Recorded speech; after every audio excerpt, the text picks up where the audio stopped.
Hello my dear students, welcome to my channel. आज इस video में आपके साथ मैं ग्रेड 9 सर्कल चैप्टर का क्वेश्चन डिस्कस कर रही हूँ। तो इस क्वेश्चन को अच्छे से समझते हैं। आइए। In the given figure A B and C D are two parallel chords. तो ए बी और सी डी जो है वो पैरेलल कॉर्ड है। कॉर्ड क्या होता है? कॉर्ड वो लाइन होती है जो कि सर्कल के एक पॉइंट से स्टार्ट होके दूसरे पॉइंट तक जाती है। जैसे यहाँ पे मैंने ड्रॉ किया है ए बी और सी डी। तो ये दीज आर पैरेलल। पैरेलल मतलब वो लाइंस जो कहीं पे भी मीट नहीं होती, कहीं मिलेगी नहीं, जो रेलवे की ट्रैक की तरह पैरेलल चलती रहेगी। Of a circle with a centre O. तो सेंटर ओ है यहाँ पर एंड रेडियस 5 सेंटीमीटर। और रेडियस क्या है? 5 सेंटीमीटर। तो ओ सी और ओ ए ये क्या होगा? 5 centimetre. Such that A B is equal to 8 centimetre. A B का वैल्यू क्या है यहाँ पे? 8 सेंटीमीटर। एंड सी डी की वैल्यू क्या है? 6 सेंटीमीटर।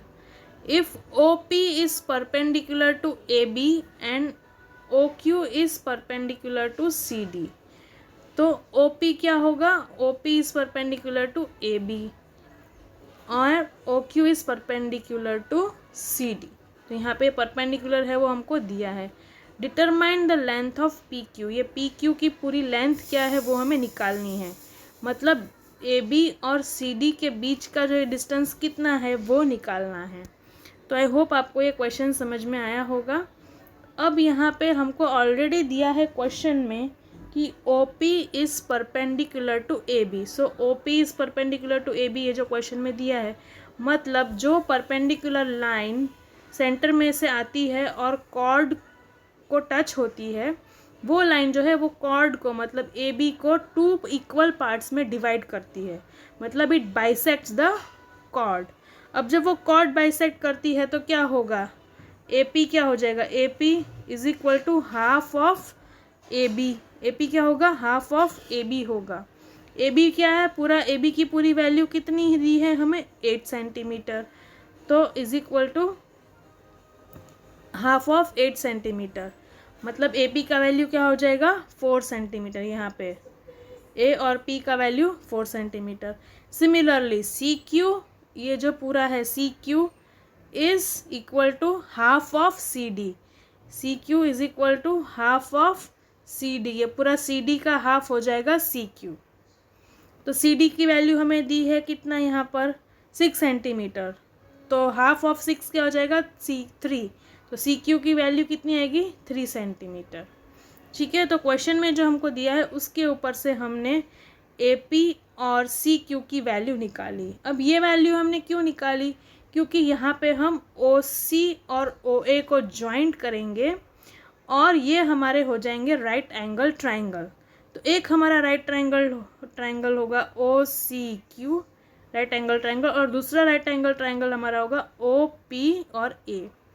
तो इस तरीके से हमारे 2 राइट एंगल ट्राइंगल बन जाएंगे यहाँ पे।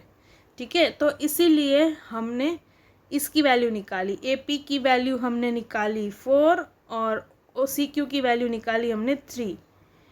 और इस वैल्यू को निकाल के हम ओ पी और ओ क्यू की वैल्यू निकालेंगे तो हमें टोटल पी क्यू की वैल्यू मिल जाएगी। अब क्वेश्चन में दिया है रेडियस 5 सेंटीमीटर। तो आपको पता है ओ सी और ओ ए क्या हो गया? रेडियस हो गया। तो इन दोनों की वैल्यू क्या हो गई? 5 सेंटीमीटर। ओ ए भी 5 और ओ सी भी 5 सेंटीमीटर। तो मैं दूसरे पेज में लेके जा रही हूँ आपको, जहाँ पर डायग्राम नहीं है, तो इसलिए मैंने आपको पहले समझाया डायग्राम के साथ। तो जॉइन यहाँ पे लिखा है, देखो, ओ ए एंड ओ सी। अब in right angle triangle O P A. तो राइट एंगल ट्राइंगल हमारा कैसे था? तो मैं यहाँ पे सिर्फ आपको दिखा रही हूँ। पी ओ और ए, ऐसे हमारा ट्राइंगल था डायग्राम में। तो यहाँ पे क्या होगा हमारा? ओ ए स्क्वायर, यहाँ पे जो हाइपोटेन्यूज है हमारा O A square is equal to O A P square plus O P square.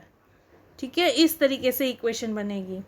तो इसमें हमको ओ पी की वैल्यू निकालनी है। तो ओ पी स्क्वायर रहेंगे, यहाँ पे रहेगा, और ए पी स्क्वायर जो है वो लेफ्ट हैंड साइड हम लेके जाएंगे तो क्या इक्वेशन हो जाएगी हमारी ये वाली, O P square is equal to O A square minus A P square. A P square कहाँ गया, लेफ्ट हैंड साइड, इसलिए माइनस हो गया। अब ओ ए स्क्वायर क्या हो जाएगा, उसका वैल्यू हमें पता है 5 स्क्वायर, ए पी की वैल्यू हमने निकाली थी है 4 स्क्वायर, और ओ ए रेडियस है तो इसलिए उसका 5, तो 25 माइनस 16, तो O P square is equal to 9, O P is equal to √9, O P is equal to 3 centimetre. इस तरीके से हो गया ये।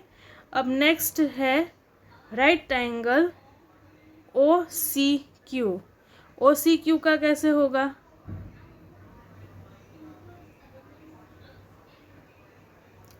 तो यहाँ पे ओ, ये क्यू और ये सी था हमारे पास इस तरीके से। तो यहाँ पे पाइथागोरस थ्योरम कैसे बनेगा, O C square is equal to, मैं लिखती हूँ यहाँ पे O C square is equal to C Q square plus Q O square.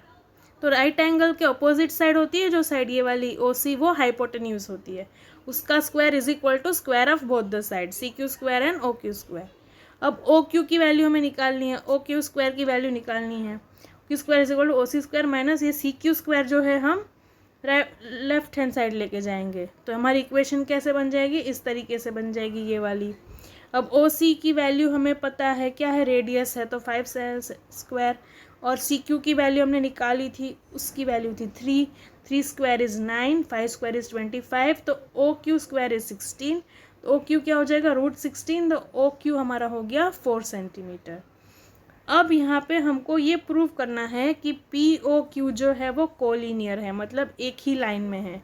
तो वो कैसे प्रूव होता है, 3 कंडीशन से प्रूव होता है। एक तो जो 2 लाइंस हमें दी है वो पैरेलल होनी चाहिए, और उसके बीच की जो पॉइंट होती है ओ पी जो है परपेंडिकुलर टू ए बी होना चाहिए, और ओ की क्यू जो है परपेंडिकुलर टू सी डी होना चाहिए। जब ये 3 कंडीशन हमारी फुलफिल हो जाती है तब हम ये प्रूव कर सकते हैं कि O P Q R collinear, मतलब they are in the same line. तो P Q is equal to O P plus O Q, तो पी क्यू हमको निकालना है, उसका पूरा जो पी क्यू बीच में दी है लाइन, ये पी और ये ओ यहाँ पे और ये क्यू, हाँ ओ हमको पी क्यू की निकालनी है वैल्यू, तो O P plus O Q, ठीक है, जो हमने पाइथागोरस थ्योरम से निकाला। तो 3 + 4 = 7, तो पी क्यू कितना हुआ, पूरा 7 हुआ। आई होप आपको समझ में आ गया ये क्वेश्चन जो है वो कैसे सॉल्व करते हैं। अगर आपको मेरे वीडियो समझ में आते हैं तो लाइक करिए, शेयर करिए, सब्सक्राइब करिए मेरे चैनल को। Thank you and thanks for watching.